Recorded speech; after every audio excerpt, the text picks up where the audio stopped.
बातमी अर्थात नागपूरमधून आहे। नागपूरमधल्या तणावाबाबत दाखल एफआयआर मध्ये धक्कादायक माहिती समोर आली आहे। एबीपी माझाच्या हाती एफआयआर मधली धक्कादायक माहिती लागली आहे। हिंसाचाराच्या मास्टर माइंडचा एफआरआय मध्ये उल्लेख करण्यात आलेला आहे। विहिंप आणि बजरंग दलाच्या कार्यकर्त्यांनी औरंगजेबाच्या कबरीविरोधात घोषणाबाजी केली।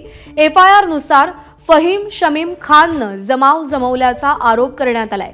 फहीम खान मायनॉरिटी डेमोक्रेटिक पार्टीचा शहर अध्यक्ष आहे। पोलीस स्टेशनला निवेदन देण्यासाठी फहीम खान गेला होता। याच जमावाकडून नागपूरमध्ये संध्याकाळी हिंसाचार झाल्याची शक्यता वर्तवली जाते। तर एफआयआर मधली धक्कादायक माहिती एबीपी माझाच्या हाती लागलेली आहे। एफआयआर नुसार फहीम शमीम खाननं हा जमाव जमवल्याचं समोर आलेलं आहे। पोलीस स्टेशनला निवेदन देण्यासाठी फहीम खान हा गेलेला होता। विश्व हिंदू परिषद आणि बजरंग दलाच्या कार्यकर्त्यांनी औरंगजेबाच्या कबरीविरोधात घोषणाबाजी केली आणि एफआयआर नुसार फहीम शमीम खाननं जमाव जमवल्याचा आरोप करण्यात आलाय। फहीम खान हा मायनॉरिटी डेमोक्रेटिक पार्टीचा शहर अध्यक्ष आहे। पोलीस स्टेशनला निवेदन देण्यासाठी तो गेला होता आणि त्यानं जमवलेल्या जमावाकडूनच नागपूरमध्ये संध्याकाळी हिंसाचार झाल्याची शक्यता आहे। मृत्युंजय सिंग आपल्याला या सगळ्या संदर्भात अधिक अपडेट देईल। मृत्युंजय, एफआयआर मध्ये काय धक्कादायक माहिती हाती लागली आहे, काय नमूद करण्यात आलंय?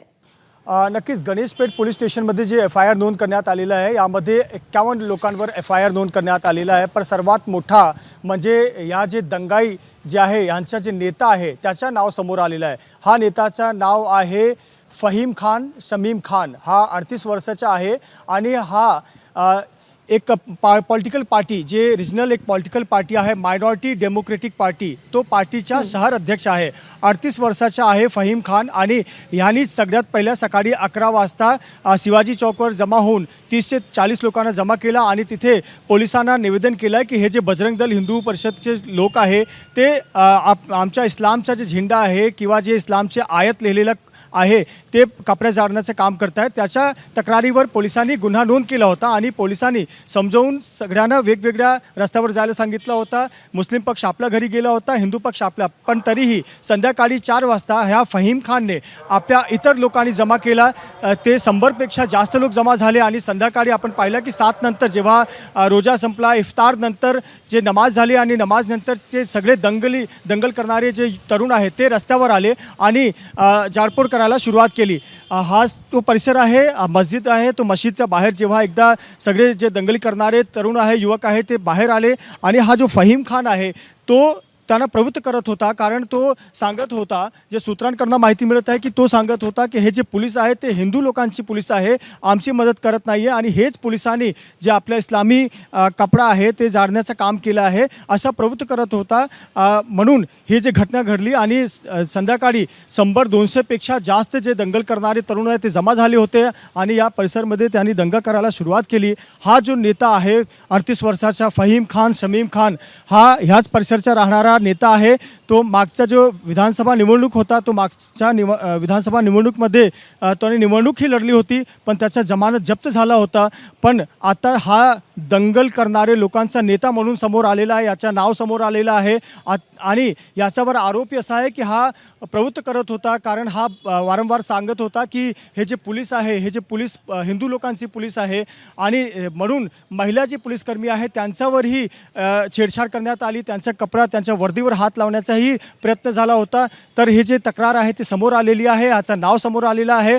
हा 10वीपर्यंत शिकलेला आहे जो नेता आहे, दंगली करणारे लोकांचा नेता आहे, 38 वर्षाचा आहे आणि मागच्या निवडणूकमध्ये त्याने निवडणूक लढत केली होती पण त्याची जमानत जप्त झाली होती आणि आता याचं नाव समोर आलेलं आहे। पण हा जो गणेशपेठमध्ये एफआयआर नोंद झालेला आहे, या एफआयआरमध्ये याचं नाव नाही आहे पण पोलिसांच्या रडारवर आहे। कारण पोलिसांना हा जो दंगली करणारे लोकांचा नेता आहे याच्याशी चौकशी करायचं आहे, याचा जो स्टेटमेंट आहे घ्यायचा आहे आणि याचा मोबाईल तपासणी करायचा आहे, याचे जे टेक्निकल एव्हिडन्सेस आहे ते गोळा करून पुढील कारवाई करायची आहे। तर या जो दंगली करणारे लोक आहेत त्यांचा जो नेता आहे त्याचा चेहरा समोर आलेला आहे आणि ह्या नेत्याच्या कारणामुळे नागपूरमध्ये जाळपोळ झाली, नागपूरमध्ये दंगली झाली, महिला पोलिसांवर छेडछाड करण्यात आल्या आणि 4 ते 5 जे लोक आहेत स्थानिक लोक आहेत ते जखमी झालेले आहे। 3 DCP रँकचे अधिकारी जखमी झालेले आहे. एक अधिकारीवर तर कुल्हाडीने हल्ला करण्यात आला होता, तर 32 पोलीसकर्मी जखमी झालेले आहे. तर ह्याच्यावर आरोप आहे की ह्यांनी प्रवृत्त केल्याचं काम केलं आहे आणि संध्याकाळी 4 वाजल्यापासून तो हे काम करत होता, म्हणून पोलिसांना ह्याची शोध घ्यायची आहे. अजून हा फरार आहे, याचा फोन बंद आहे, हा आपला घरी पण नाही आहे, तर पोलीस ह्याची शोध घेत आहेत. जसं आपल्याला माहिती आहे की एका रिजनल पार्टीचा तो शहर अध्यक्ष आहे शमीम खान. आणखी काही पॉलिटिकल इंटरफेरन्स आपल्याला याच्यामध्ये दिसतोय मृत्युंजय? आतापर्यंत जे समोर आलेलं आहे तो मायनॉरिटी डेमोक्रेटिक पार्टी नावाची एक रिजनल पार्टी आहे. मायनॉरिटी डेमोक्रेटिक पार्टीचा हा एक शहर अध्यक्ष आहे फहीम खान, शमीम खान. वडिलाचं नाव शमीम खान आहे, याचं नाव फहीम खान आहे. 38 वर्षाचा आहे. हा याचा व्यवसाय आहे, काही बिझनेसमध्ये तो बिझनेस आहे याचा, आणि 10वीपर्यंत शिकलेला आहे. मागच्या जे निवडणूक होता त्या निवडणूकमध्ये तो मध्य नागपूर या सीटवर त्याने निवडणुकी लढला होता, पण तो अपयशी ठरला. त्याचा जे जमानत आहे तो जप्त झालेला आहे. पण म्हणून ह्या जे काल जी दंगली झाली परवा, यामध्ये याचा रोल समोर आलेला आहे. कारण हे सगळ्यात पहिल्या जे 11-12 वाजता जे भीड एक जमा झालेली होती, ते 40 ते 50 लोकांची भीड 12 वाजता जेव्हा जमा झालेली होती, याच्या मागे हाच नेता होता.